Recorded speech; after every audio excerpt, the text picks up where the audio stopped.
ẹ kú dédé àkókò yìí gbogbo ẹ̀yin olólùfẹ́ ìkànnì Jígí Alára, ìkànnì 24 tó fi ìkàlẹ̀ sí ìlú Ìbàdàn ìpínlẹ̀ Ọ̀yọ́, ilé tí a ti ń sọ ọ̀rọ̀ bí àkọ́lé ìtàn tó jẹ́ wípé pẹ̀lú ìmísí Odùduwà ní gbogbo ọ̀rọ̀ tó ń jáde láti ẹnu wa. Ẹ̀yin olùgbọ́ wa, a dúpẹ́ fún bí ẹ ṣe ń bá wa lọ. Ojú tẹ́ fi ń fò wá kò ní fọ́, bẹ́ẹ̀ sì ni etí tẹ́ fi ń gbọ́ wa kò ní di tẹ́ náwó sí láéláé. Abdulkareem Nimot ni oníròyìn yìí. Wọ̀nyí ni àwọn ẹgbẹ́ òṣèlú jàǹkànjàǹkàn tó lè má kópa nínú ètò ìdìbò ọdún 2027. Ó tún ti ń rúgbó bọ̀ lágbo òṣèlú Nàìjíríà báyìí o. Lẹ́yìn tí àjọ elétò ìdìbò INEC sọ pé òun kò ní yẹ àlàkalẹ̀ bí ìdìbò gbogbogbò ọdún 2027 yóò ṣe wáyé. Èyí kò sẹ̀yìn àwọn onírúurú ìpéjọ tó ń wáyé lẹ́yìn àlàkalẹ̀ INEC náà. Rògbòdìyàn náà kò sẹ̀yìn bóyá àjọ INEC lágbára láti fún àwọn ẹgbẹ́ òṣèlú ní gbèdéke láti ṣètò ìdìbò abẹ́nú wọn yàtọ̀ sí ohun tó wà nínú àtúntò òfin ètò ìdìbò ọdún 2026. Ọ̀rọ̀ yìí ti yọrí sí ìgbẹ́jọ́ àti ìdájọ́ tó tako ara wọn, èyí tó ti mú kí àwọn ẹgbẹ́ òṣèlú kan kọminú lórí ipò wọn lẹ́yìn tí ètò ìdìbò abẹ́nú wọn wáyé lẹ́yìn gbèdéke tí INEC kéde ṣáájú. Rògbòdìyàn náà bẹ̀rẹ̀ lẹ́yìn tí ẹgbẹ́ òṣèlú Youth Party lọ sílé ẹjọ́ pé àjọ INEC kọjá àyè wọn lábẹ́ òfin lẹ́yìn tó kéde gbèdéke ọjọ́ tí àwọn ẹgbẹ́ òṣèlú gbọ́dọ̀ ṣètò ìdìbò abẹ́nú wọn. Nínú àlàyé rẹ̀, ó ní abala 29 àti 31, 22, 22 àti 24 àtúntò òfin ètò ìdìbò ti ọdún 2026 ti kéde gbèdéke ọjọ́ tí àwọn ẹgbẹ́ òṣèlú ní láti ṣe ètò ìdìbò abẹ́nú. Nítorí náà, INEC kò lágbára láti yí padà o. Inú ìdájọ́ rẹ̀, adájọ́ MG Umar gba ohun tí YP sọ wọlé. Adájọ́ náà sọ pé àjọ INEC ò lágbára lábẹ́ òfin láti kéde tàbí sọ ọjọ́ pàtó tàbí kó fún àwọn ẹgbẹ́ òṣèlú ní gbèdéke ọjọ́ tí wọ́n gbọ́dọ̀ ṣe ètò ìdìbò abẹ́nú wọn.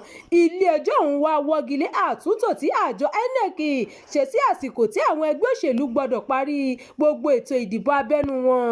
Àmọ́ ṣá, ìdájọ́ míì tó wáyé lẹ́yìn ẹjọ́ YP tún ti sọ pé àjọ INEC lágbára láti ṣe ohun tó ṣe ṣáájú gẹ́gẹ́ bí agbára tí òfin tó dá sílẹ̀ fún un. Ọ̀rọ̀ ti dá ìdàrúdàpọ̀ sílẹ̀ lọ́kàn àwọn aráàlú tí wọ́n ń wòye bóyá ó yẹ kí àwọn adájọ́ má tako ara wọn nínú ìdájọ́ tí wọ́n ń gbé kalẹ̀.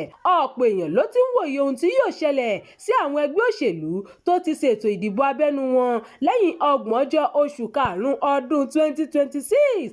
Ìdájọ́ tí YP gbà ń túmọ̀ sí pé àwọn ẹgbẹ́ òṣèlú yóò ní láti gbọ́kànlé gbèdéke tó wà nínú ìwé òfin ètò ìdìbò Nàìjíríà dípò gbèdéke tí àjọ INEC fún wọn, tó ń túmọ̀ sí pé ìrètí sì wà fún àwọn ẹgbẹ́ tí wọ́n ṣètò ìdìbò abẹ́nú wọn lẹ́yìn gbèdéke àjọ INEC, ìyẹn tó jẹ́ lẹ́yìn 30 oṣù karùn-ún ọdún 2026. Àmọ́ ṣá, tí ilé ẹjọ́ kò tẹ́mi lọ́rùn tí àjọ INEC wà báyìí bá sọ pé àṣẹ INEC ni yóò lékè, ó túmọ̀ sí pé onírúurú ìgbẹ́jọ́ ló sì ṣeéṣe kó wáyé lórí ọ̀rọ̀ náà.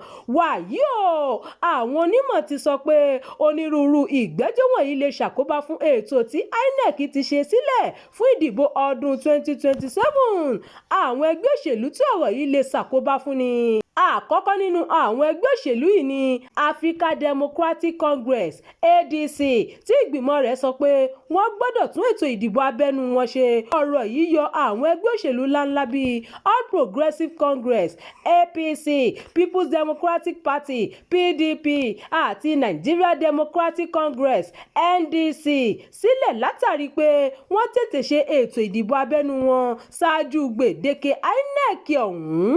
Ẹ ṣeun tẹ́ ń tẹ́tí sí ìkànnì yìí, ẹ máa bá wa pín ká kí ẹ sì fi èròǹgbà yín sí abala àríwísí.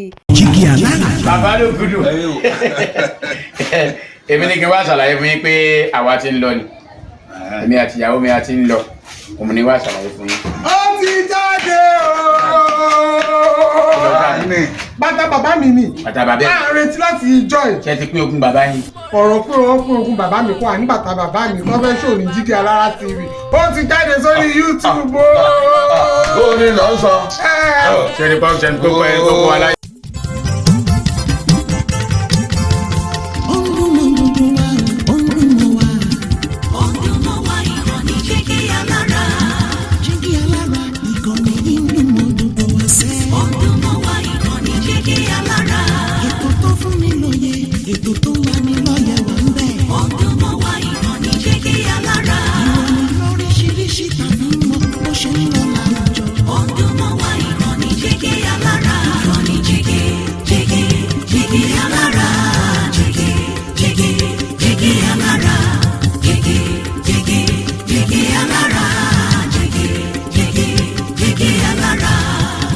ìkànnì Jígí Alára 24 bàbá gbogbo.